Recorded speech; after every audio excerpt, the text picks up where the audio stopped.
Medyo nanalo kami sa loto kaya bumili kami ng magandang bahay. I-house tour namin kayo.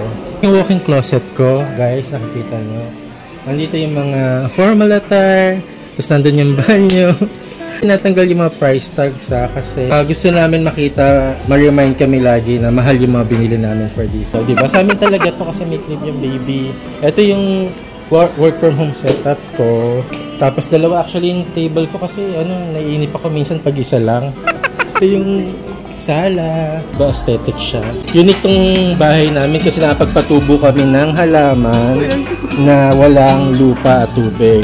So galing pa sa Mars yan. Tapos ito yung actual room ni Leah. Lang kama. Lang yan, pinaparenovate pa namin. Ito yung upuan ni Dave. Comfortable dapat. Sobrang laki kasi ng bahay namin, hindi ko nakabisado.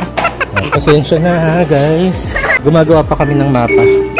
Sa amin talaga to, kita nyo, Leah's Kitchen. Main house naman ng mama ko. Kasi binilan din namin siya ng house. Madami kaming pera. Nasa taas si daddy. Kasi langit niya yung pag-akyat. Ay, storage room. Andun yung nagtitinda. Where's the mother?